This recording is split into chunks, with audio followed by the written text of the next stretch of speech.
जय श्री कृष्णा। राधे राधे। सभी को प्यार भरी राधे। ये मेरे यशोदानंदन जी और मेरे कृष्णा। ऐसा है कि सब कुशल मंगल से मेरी YouTube फैमिली, मेरा पूरा परिवार सब कुशल मंगल से। और अब आने वाली है बैशाख महीना चल रहा है। बैशाख मास के जो शुक्ल पक्ष की तिथि आती है, एकादशी तिथि, तो तब होती है मोहिनी एकादशी।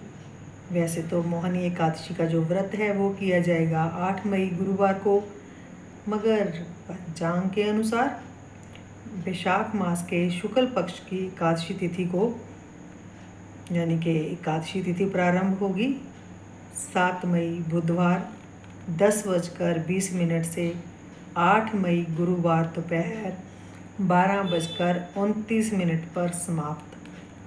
व्रत का जो पारण है वो होगा 9 मई शुक्रवार सुबह 5:34 से लेकर सुबह 8:16 तक कर सकते हैं। और व्रत किया जाएगा गुरुवार को। गुरुवार के क्या कहने, विष्णु भगवान जी का दिन, एकादशी समर्पित होती है विष्णु भगवान को। मेरे कान्हा का स्वरूप विष्णु जी का ही ये तो अवतार है। समुंदर मंथन में जब अमृत कलश मिला था तो असुरों में और देवताओं में होड़ चल पड़ी, तो जो दानव थे वो कलश लेके भागे, तो उनसे मोहिनी जी ने, विष्णु भगवान जी ने मोहिनी का रूप बनाकर उनसे कलश लिया और देवताओं को। और हम इस दिन कलश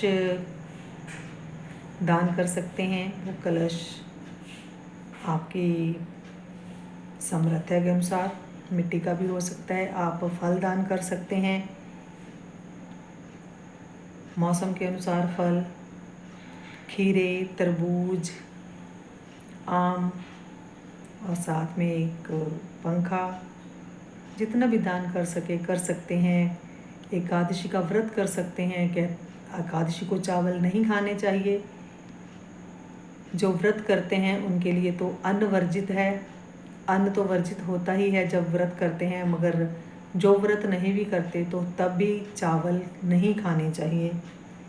जब तक हम भगवान जगन्नाथ जी में जाकर चावलों का महाप्रसादी, वहाँ बोला जाता है महाप्रसादी, ग्रहण नहीं कर लेते, तब तक हमें एकादशी वाले दिन चावल नहीं खाने चाहिए।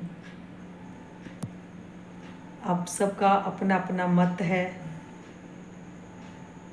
हम क्या करते हैं, खुद तो व्रत करते हैं, साथ में भगवान जी को भी भोग लगाना बंद कर देते हैं।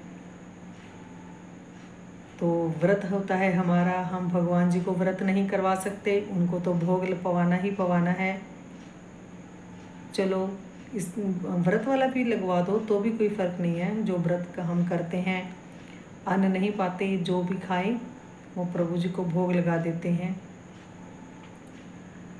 एकादशी का व्रत का, कोई भी व्रत रखते हो बहुत फल मिलता है, मगर एकादशी का व्रत का तो 1000 गुना फल मिलता है।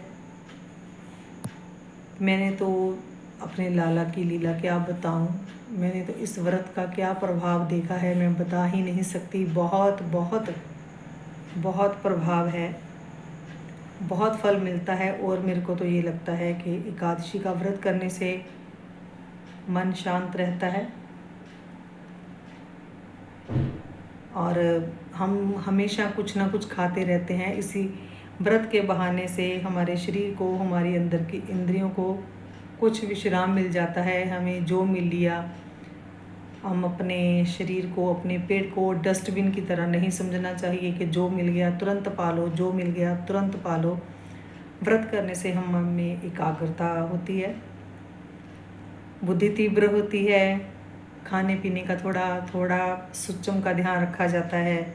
वैसे तो नहाना धोना तो हम सफाई का ध्यान प्रतिदिन करते हैं, मगर व्रत वाले दिन तो और भी शुद्धता आ जाती है जीवन में। बहुत अच्छा महसूस होता है। जो भी व्रत कर सके, व्रत करने से बहुत कुछ मिलता है। विश्वास रखा जाए तो प्रभु कहते हैं कि आप कर्म करो, फल की चिंता ना करो। मगर ऐसा कैसे हो सकता है? हम तो इंसान हैं और एकादशी का व्रत करते हैं तो उसका फल भगवान ने बताया है कि भगवान तो हर व्रत का, खास करके एकादशी का, तो हम लोगों को हज़ारों गुना फल मिलता ही मिलता है। एकादशी गुरुवार की पड़ रही है। पहले ही दिन मेरे एकादशी वैसे भी विष्णु जी को समर्पित है और गुरुवार दिन तो है ही उनका। मोहिनी का मतलब मन को मोह लेने वाले। जब विष्णु भगवान जी ने मोहिनी रूप बनाया था तब से ये एकादशी है। और क्या इस दिन जो आप दान कर सको अपनी सामर्थ्य के अनुसार, हो सके तो जो श्रृंगार आप करते हो श्रृंगार का दान करें, क्योंकि प्रभु को श्रृंगार अति प्रिय है। आप चाहे तो मंदिर में दे दो, किसी और लेडीज़ को भी दे सकते हो जो ज़रूरतमंद हो, वो लगाएगी, पहनेगी। चाहे आप बिंदियों का पत्ता ही दे दो, कुछ भी दो, मगर श्रद्धा। जैसे ही हम अपने मन से, भाव से, भगवान जी तो पहले ही भाव, मेरे प्रभु जो हैं वो भाव के ही भूखे हैं।